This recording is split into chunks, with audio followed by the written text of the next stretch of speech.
Alfred Schutz was born in Vienna, Austria, on April 13, 1899. He served in the Austrian army during World War I. His deployment in the army was followed by law studies at the University of Vienna. After finishing his dissertation in the 1920s, because of the widespread anti-Semitism in Austria, especially in Vienna, it is said that it was impossible for Schutz to obtain an academic position at the university, where Jews were only able to practice as private lecturers without payment. In 1921, Schutz received his doctorate in law with a focus on international law. He then became executive secretary of the Austrian Bankers Association. In 1929, he joined the Reitler Bank.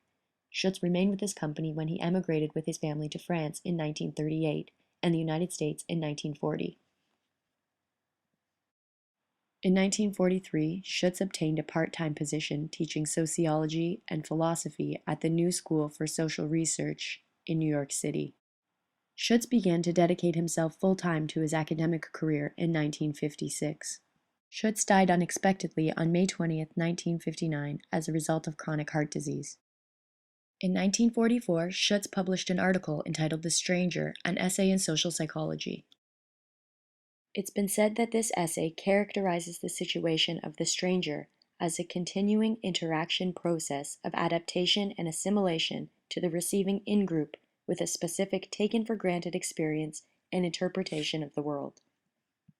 Academic Johann Dreyer postulates that Schutz himself continuously experienced the situation of the stranger in his Viennese years as a marginalized young Jewish academic and in exile in France and the US. In this essay, Schutz looks at the typical situation in which a stranger attempts to orient himself and interpret the cultural pattern of a social group he approaches. For Schutz, the term stranger means an adult individual of our times and civilization who tries to be permanently accepted or at least tolerated by the group which he approaches. Schutz asks how the cultural pattern of group life presents itself to the common sense of a man who lives everyday life within the group among his fellow men. Cultural pattern of group life means things like mores, laws, habits, customs, etiquettes, and fashion. Schutz believes that men are only interested in knowledge of the social world that relates to their own actions. This means that man's knowledge will be incoherent. It may only be partially organized under plans of any kind, such as plans of life, plans of work, and leisure plans. Furthermore, man in his daily life is only partially interested in the clarity of his knowledge. He's generally satisfied that a well-functioning telephone service is available.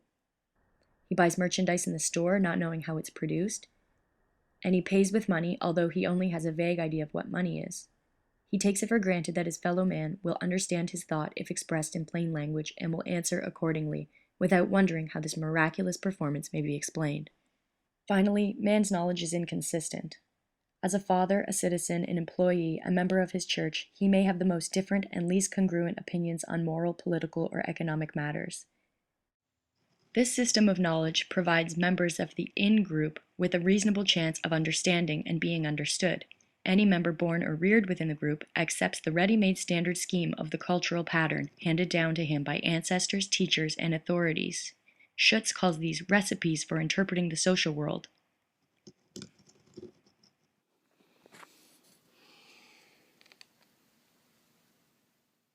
Unfortunately for the stranger, he doesn't have any of these recipes because he didn't partake in the vivid historical tradition by which they were formed. The stranger arrives with his own recipes or cultural patterns which come from his home group. These will prove inadequate for interpreting the in-group.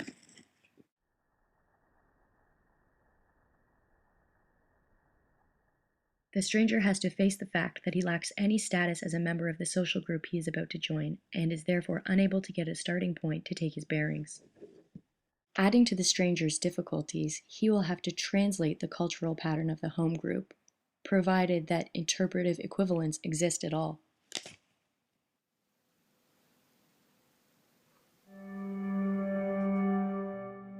The stranger develops certain attitudes towards the group.